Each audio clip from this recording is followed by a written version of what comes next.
Hello students, in this video we are going to concentrate on a very important topic of chapter current electricity known as Kirchhoff's law.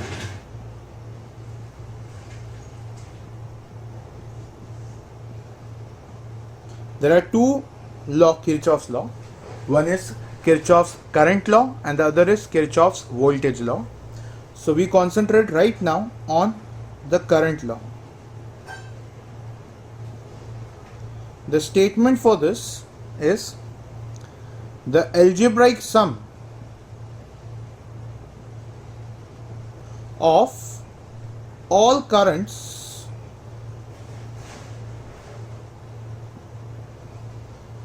at the junction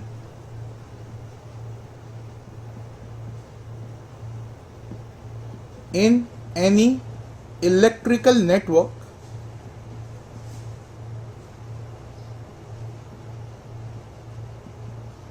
is zero. That means summation of all current for a junction is zero. Now there is a sign convention which is followed for this law, which is actually quite simple, that the current is considered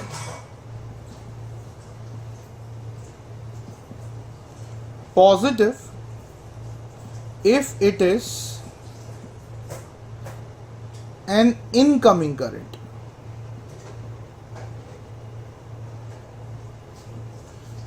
and negative if it is an outgoing current.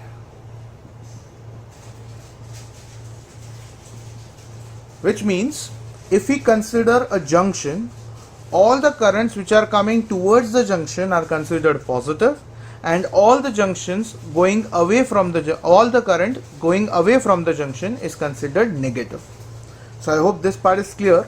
Let's take an example to understand this better. So here you can see a circuit or a part of a circuit where you have got a junction where there are 5 branches, where some currents I1, I2, I3, I4, I5 are present in it, out of which I1 and I4 are incoming currents and I2, I3 and I5 are outgoing currents. What the law is trying to say is, by the addition of all the currents or the summation of all the currents is always zero. Now the only condition as per the sign convention, it would be the I1 is an incoming current, it will be considered positive, whereas I2 is the outgoing current, it will be considered negative. I3 being an outgoing current will also be negative. I4 as an incoming will be positive, and I5 will be negative, which also means I1 plus I4 is equal to I2 plus I3 plus I5. It's actually good to say all incoming currents is equal to all outgoing currents.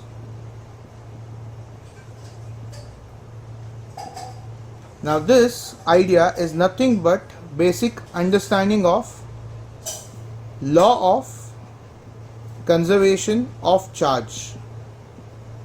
You can say Kirchhoff's current law is an application of law of conservation of charge, which means at this junction charge is neither created nor destroyed. Whatever charges are coming in, they are the same charges which are going out.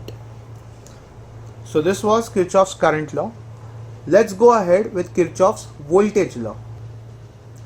So the Kirchhoff's voltage law, or better known as KVL, the statement for this law is the algebraic sum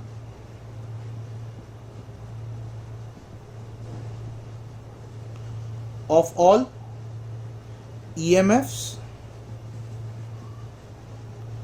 and potential differences across all resistance of a closed loop is always 0. Now mathematically it means the summation of all EMF plus summation of IR is 0.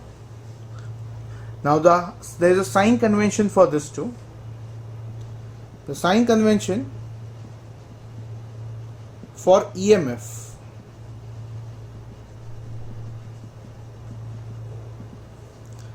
so while going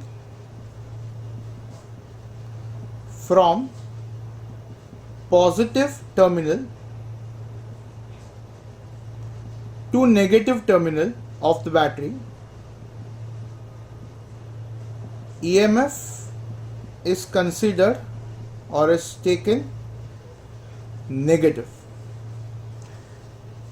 and while going from negative terminal to positive terminal, EMF is taken positive, which means when you travel through the loop, as you can understand over here, the loop selection is something dependent on you. Whichever direction you want to travel, you can travel. So whenever you travel from one end to another end in the loop, if you come across the battery and while traveling through the loop you come across as the traveling goes from positive terminal to the negative terminal or the negative terminal to positive terminal, accordingly EMF will be taken as positive and negative. Okay. Now the second point of sign convention is for potential difference.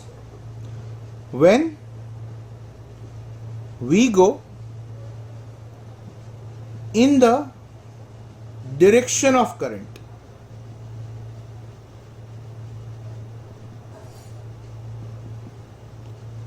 we consider potential difference to be negative, and if we go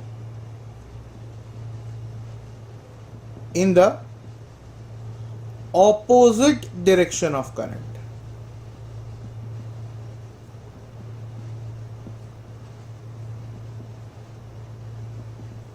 then the potential difference is considered positive.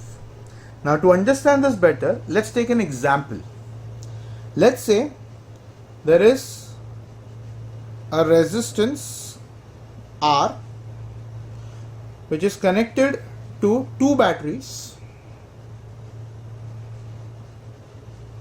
E1 and E2, having internal resistance R1 and R2 in the circuit like this, and we are supposed to frame an equation using KVL. Can I say the battery E1 is going to give a current, say I1, and the battery E2 is going to give a current I2. Now at this junction, if you see, there are three branches where there are two incoming currents. So definitely the third branch must have an outgoing current like this. Let's call it as I. By Kirchhoff's current law, at this junction we can say I is equal to I1 plus I2. Now let's name this circuit as the junctions as A, B, C, D, E, F. Now I'm applying KVL in loop A, B, C, F, A. A, B, C, F, A. As you can see, my starting letter of the loop and the ending letter of the loop is same. Yes, which is very important because only then I can say the loop is closed loop. Okay, so this particular thing is applicable only for closed loop. So apply KVL in loop A, B, C, F, A. So we are going to travel from A to B, B to C, C to F, F to A. So let's check all the branches. From A to B, we can say we travel through the battery, and while going from A to B, we go from positive end of the battery to the negative end of the battery, which means we are going to take EMF negative, so minus E1. For R1, the current I1 flows through it, and while going from A to B, we are going in the opposite direction of current, which means we are going to consider potential difference to be positive as I1 R1. From B to C, we do not find any element, so we just leave it. From C to F, we find a resistance, for which again while going from C to F, we are going in the opposite direction of current. So again the potential difference is positive, so I into R.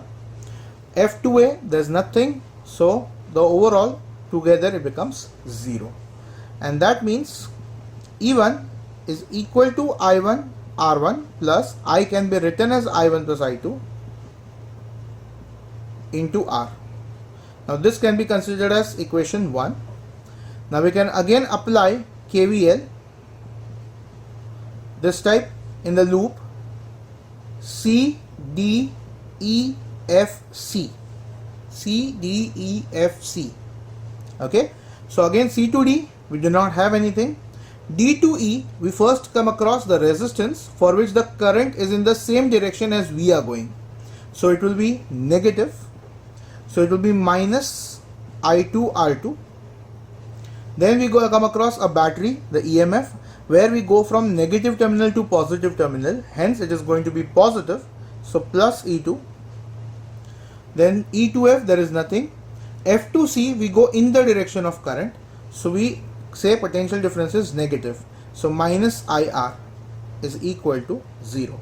So rearranging this, we get E2 is equal to I2 R2 plus I can be written as I1 plus I2 again, I1 plus I2 into R. Now these two equations along with this can be used to solve numericals where they might give you all other variables except 1, 2 or 3 variables. Using this method you can solve those kind of sums. I hope you understood both the Kirchhoff's law, the Kirchhoff's current law as well as Kirchhoff's voltage law along with the example I have given. Thank you very much.